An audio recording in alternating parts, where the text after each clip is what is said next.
বাঙালির প্রিয় শৈল শহর বলতে প্রথমেই মাথায় আসে দার্জিলিং এর নাম। গরমের ছুটি বা পুজোর ছুটি তো আছেই, এখন আমরা বর্ষায় এবং শীতেও কিন্তু দার্জিলিং দৌড়াই। আর দার্জিলিং গেলে প্রথমেই আমরা খোঁজ করি এমন একটা হোটেলের, যেটা ঠিক মল রোডের কাছাকাছি। আজকের পর্বে আপনাদের জন্য থাকছে এমন একটা হোটেলের সন্ধান, যেটা মল রোড থেকে মাত্র 2 মিনিটের হাঁটা পথে অবস্থিত। তাহলে চলুন শুরু করা যাক আজকের পর্ব। এবার আমাদের ট্রেন ছিল রাত 11টা 20 পদাতিক এক্সপ্রেস, শিয়ালদা স্টেশন থেকে। উত্তরবঙ্গ যাবার জন্য হাওড়া, শিয়ালদা এবং কলকাতা থেকে অনেক ট্রেন ছাড়ে। আমি বেশ কিছু ট্রেনের লিস্ট স্ক্রিনে দিয়ে দিলাম। ট্রেনের টিকিট যদি একান্তই না পান, নিরাশ হওয়ার কোনো কারণ নেই। কলকাতা থেকে এখন উত্তরবঙ্গের জন্য প্রচুর বাস ছাড়ছে এবং বাসগুলো কিন্তু বেশ লাক্সারিয়াস, এবং বেশ কিছু বাস আছে যেখানে শোবার ব্যবস্থাও রয়েছে এবং বায়ো টয়লেটও রয়েছে। ট্রেন অথবা বাস যাতেই যান না কেন, মোটামুটি 10 থেকে 11 ঘন্টার একটা জার্নি করে আপনাকে পৌঁছাতে হবে এনজিপি স্টেশন। এনজিপি থেকে দার্জিলিং যাবার জন্য আপনারা প্রচুর শেয়ার গাড়ি পেয়ে যাবেন, আর এছাড়াও আপনারা গাড়ি রিজার্ভ করেও যেতে পারেন। রিজার্ভ গাড়ির ক্ষেত্রে যদি ছোট গাড়ি হয় সেক্ষেত্রে ভাড়া পড়ে 3 থেকে 3,500 টাকা, আর যদি বড় গাড়ি হয় সেক্ষেত্রে ভাড়া পড়ে 3,500 থেকে 4,000 টাকা। আমরা এপ্রিল মাসে গিয়েছিলাম। শিলিগুড়িতে তখন টেম্পারেচার 31 ডিগ্রি, আর সেই সময় কলকাতার তাপমাত্রা ছিল 40 থেকে 42-এর আশেপাশে। গাড়ি একটু এগোতেই হালকা পাহাড়ি ঠান্ডা হাওয়া চোখে মুখে এসে লাগতে লাগলো, আর এখান থেকেই যাত্রার আসল আনন্দটা শুরু হয়।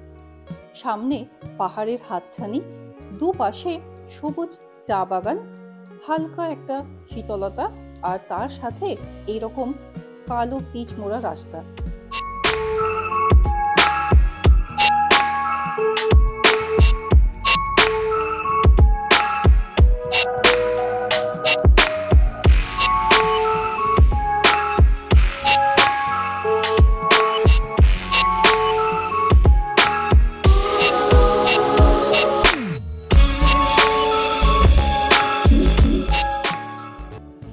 পাহাড়ে যাবার সময় রাস্তায় গাড়ি থামিয়ে মোমো খাওয়াটা কিন্তু মাস্ট।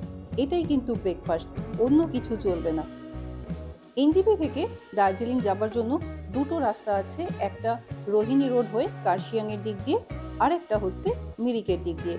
আমরা এবার কার্শিয়াং এর দিক দিয়ে যাচ্ছি এবং যাবার সময় কার্শিয়াং ভিউ পয়েন্টে কিছুক্ষণ দাঁড়ালাম। আর এই যে জায়গাটা দেখতে পাচ্ছেন, ফেসবুক থেকে জায়গাটা কিন্তু ভীষণ ভাইরাল হয়েছে। এখানটাও কয়েকটা ফটো তুললাম, আর ঠিক এই জায়গাটা থেকে সামনের ভিউটা জাস্ট অসাধারণ।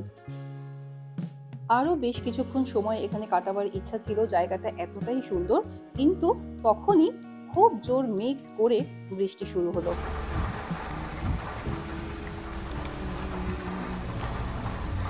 সুতরাং বাধ্য হয়ে গাড়িতে উঠলাম এবং কার্শিয়াং ভিউ পয়েন্ট থেকে এগিয়ে চললাম আমাদের গন্তব্য দার্জিলিং এর দিকে। পাহাড়ের সব রকম ওয়েদারই যেন মন ছুঁয়ে যায়। এই যে বৃষ্টি ভেজা পাহাড়ি রাস্তা, এটাও কিন্তু দেখতে ভীষণ ভীষণ ভালো লাগছিল।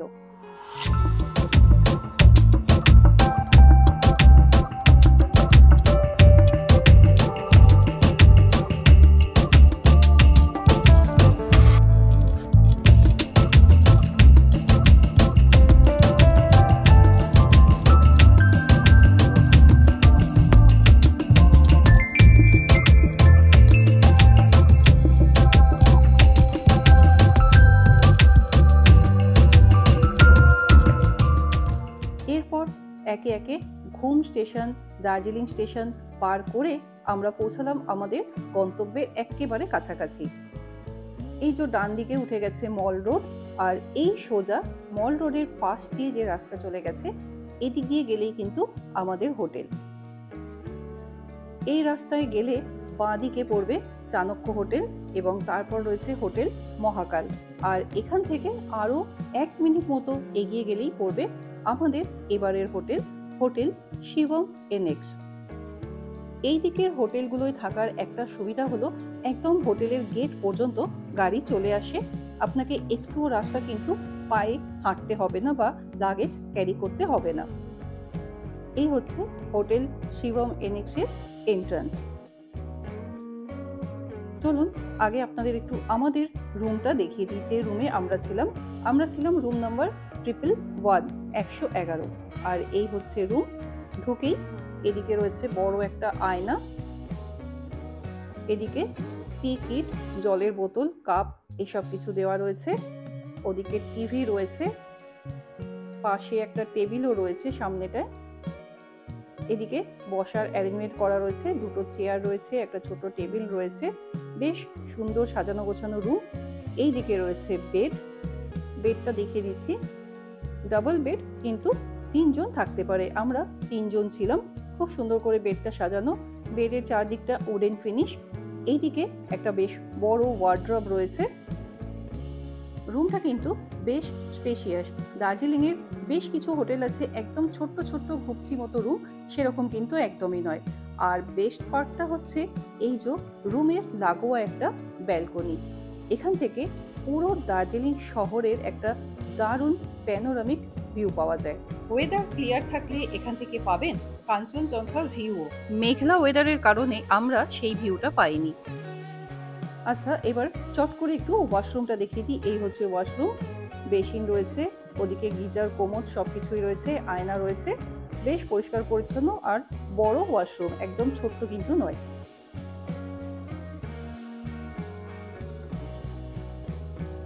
এখন বাজে দুপুর 3:15। আমরা এসে উঠেছি দার্জিলিংয়ের হোটেল শিবম এনেক্সে, যেটা মলে কিন্তু একদম কাছে।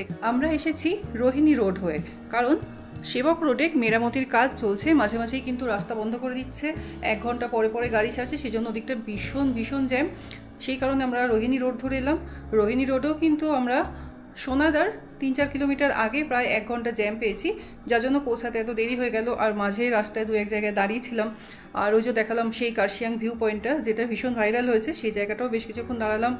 রাস্তায় মেঘ পেয়েছি, বৃষ্টি পেয়েছি, আর দার্জিলিংয়ে এসে দেখছি ঝকঝকে ওয়েদার।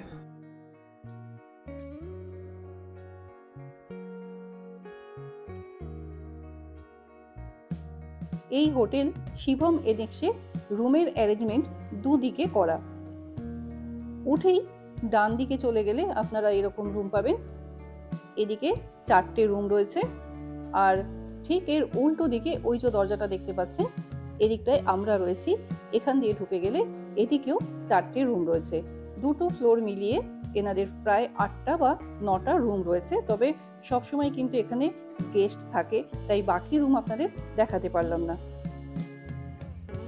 এবার চলুন লাঞ্চ সেরে নেওয়া যাক। আমরা যে ফ্লোরে রয়েছি তার নিচের ফ্লোরে এটা হচ্ছে ওনাদের রিসেপশন এবং ডাইনিং এরিয়া।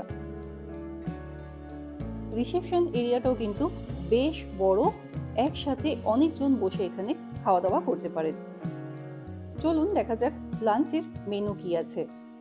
লাঞ্চের মেনুতে ছিল ভাত, পাঁপড় ভাজা, ডাল, আলু ভাতে, আলু দিয়ে মাছের ঝোল, শুক্তো, চাটনি এবং স্যালাড। আর আমরা আলাদা করে চিংড়ি মাছের মালাইকারি নিয়েছিলাম। এত সুন্দর পরিপাটি করে সাজানো এবং দারুণ স্বাদের বাঙালি খাবার পাবো আমরা কিন্তু আগে ভাবিনি। লাঞ্চ সেরে এসে আবার ব্যালকনিতে বসে পড়লাম। মেঘের ফাঁক দিয়ে সূর্যি মামা একটু দেখা দিচ্ছেন, বেশ ভালো লাগছে দেখতে। মানে মেঘের ফাঁক দিয়ে দেখুন কি সুন্দর এরকম রে মতো পড়েছে, পরিষ্কার বোঝা যাচ্ছে, ভীষণ সুন্দর লাগছে।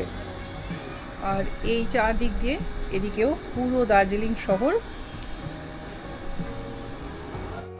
এই হোটেলে আসার প্রধান কারণ হলো সব হোটেলে কিন্তু আমরা ব্যালকনিটা পাই না, এখানে এই যে ছোট্ট একটা ব্যালকনি, এটা আমার ভীষণ পছন্দ হয়েছে। বিকেলবেলা রুমে এসে গেল গরম গরম চা, আর স্ন্যাক্সে ছিল ফ্রায়েড চিকেন মোমো। এই রকম ফ্রায়েড চিকেন মোমো আমি প্রথম খেলাম, টেস্ট বেশ ভালোই ছিল।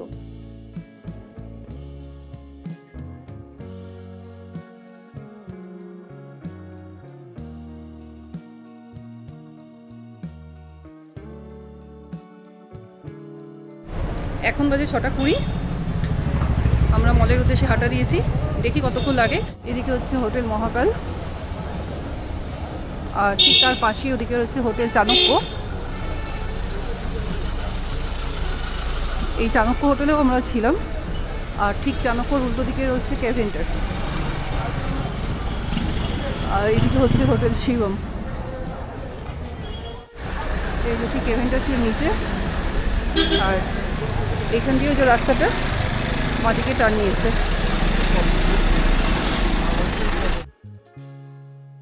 হোটেল থেকে বেরিয়ে মল রোডের এই মুখটা পর্যন্ত আসতে আমাদের ঠিক 1 মিনিট সময় লেগেছে। এই যে এদিকে রাস্তাটা দিয়ে আমরা এসেছি, আর এখান থেকে মল রোড শুরু। হোটেল থেকে এইটুকু হেঁটে আসতে আমাদের ঠিক 1 মিনিট সময় লাগলো। আর ঠিক এই জায়গাটা থেকে হেঁটে মল পর্যন্ত পৌঁছাতে আরও 1 মিনিট সময় লাগবে। মানে হোটেল থেকে প্রপার মলে পৌঁছাতে আপনার সময় লাগবে 2 মিনিট। আমি 3 মিনিট অনেক বেশি বলে দিয়েছি। ঠিক 2 মিনিটের মধ্যে আমরা একদম প্রপার মলে চলে এসেছি।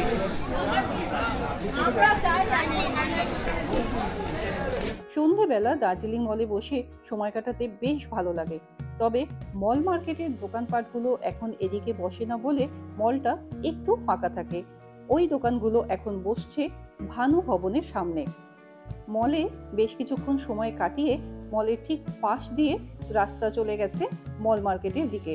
চলুন একটু ঘুরে আসা যাক। আকাশে তখন বুদ্ধ পূর্ণিমার চাঁদ। আমরা চলে এসেছি এই নিউ হকার্স মার্কেটে। মার্কেটটা বেশ কিছুক্ষণ ঘুরলাম। এখান থেকে নিজেদের জন্য, প্রিয়জনদের জন্য নানা রকম জিনিস কিনে নিতে পারেন। সম্ভব হলে এই মল মার্কেটের একটা ডিটেলস ভিডিও নিয়ে আসবো আপনাদের জন্য।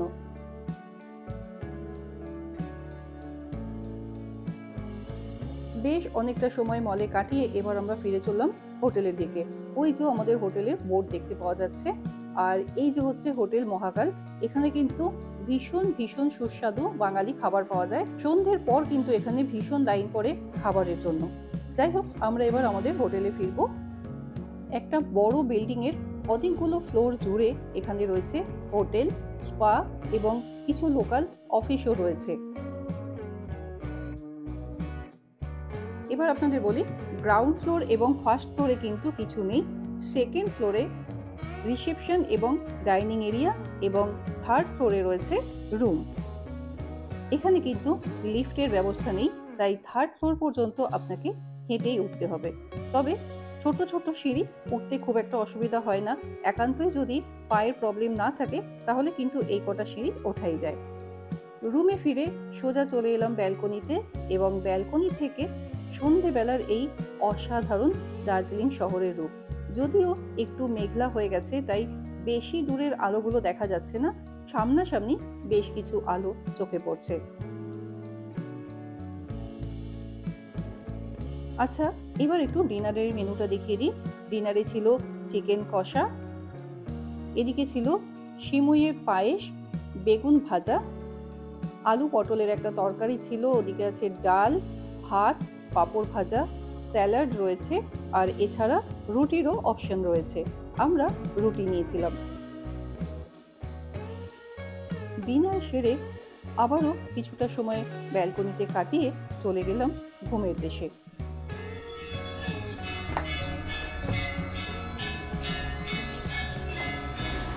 এখন সকাল 7টা। চারদিক মেঘে ঢেকে রয়েছে, কিচ্ছু দেখা যাচ্ছে না। ওপরে যে পাহাড়গুলো কাল দেখতে পাওয়া যাচ্ছিল সেগুলো কিন্তু কিচ্ছু দেখা যাচ্ছে না, পুরো মেঘলা, আর সারা রাত বৃষ্টি হয়েছে। যারা বর্ষায় পাহাড় দেখতে ভালোবাসেন তাদের জন্য কিন্তু এই হোটেলটা দারুণ একটা অপশন। সারাক্ষণ ব্যালকনিতে বসে বর্ষা দেখতে পাবেন। এরপর সকালবেলা আমরা আবার কিছুক্ষণ মলে চলে এলাম। যেহেতু হোটেল থেকে একদম কাছেই মল, তাই টুক করে চলে আসা যায়। আর সেদিন ছিল বুদ্ধ পূর্ণিমা। আমার এখানে সব থেকে বেশি মজা, কোথায় শিমলা, কোথায় এই জায়গায়।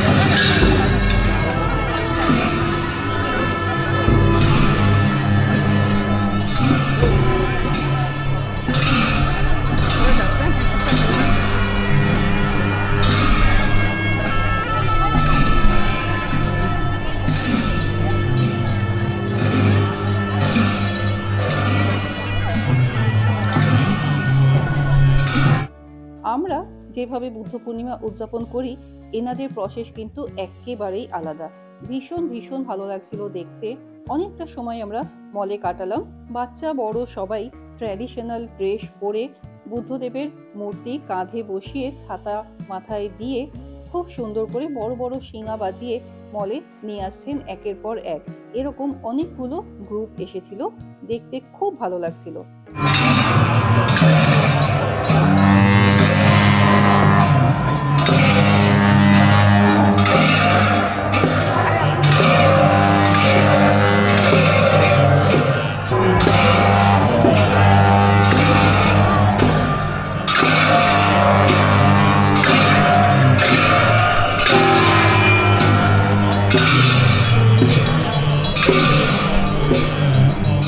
আচ্ছা, এবার বলি আমরা যে হোটেলে ছিলাম, হোটেল শিবম এনএক্স, তার ট্যারিফ কিরকম। এটা আপনারা সবাই নিশ্চয়ই জানেন যে দার্জিলিং মলের কাছাকাছি হোটেলগুলোর রেট কিন্তু ভীষণ ভীষণ ফ্ল্যাকচুয়েট করে সিজন অনুযায়ী। আমরা যে রুমটায় ছিলাম সেটাতে এপ্রিল মাসে আমাদের ফুডিং লজিং পড়েছিল পার হেড 2200 টাকা করে। এটাই অফ সিজনে কিন্তু অনেক সময় 1500 বা 1700 টাকাও হয়ে যায়। আর যদি আপনারা ফুডিং লজিং না নিয়ে অনলি লজিংয়ে থাকতে চান, সেক্ষেত্রে আপনাদের আমরা যে রুমে ছিলাম তার ভাড়া পড়বে 6000 টাকা সিজনে। অফ সিজনে সেটা একটু কম হতে পারে, 4,500 বা 5000। এছাড়াও এখানে স্ট্যান্ডার্ড এবং 4 বেডের রুমও রয়েছে। স্ট্যান্ডার্ড রুম অফ সিজনের রেট 2500 থেকে 3000 এবং সিজনে সেগুলো 4,500 থেকে 5,500 টাকা পর্যন্ত হয়ে যায়। 4 বেডের রুম অফ সিজনে 4,500 টাকা, সিজনে সেটা 6 থেকে 7,000 টাকা পর্যন্ত হয়ে যায়। আর এই সব রুমেই যদি আপনারা ফুডিং লজিং নিয়ে থাকেন, সেক্ষেত্রে অফ সিজনে 1500 থেকে 1700 এবং সিজনে 2200 টাকা পার হেড চার্জ পড়বে। দার্জিলিং ছেড়ে এবার আমরা চললাম পরবর্তী গন্তব্যে। খুব তাড়াতাড়ি দেখা হচ্ছে সেই পরবর্তী গন্তব্যে। আজকের পর্ব কেমন লাগলো কমেন্টে জানাতে কিন্তু ভুলবেন না।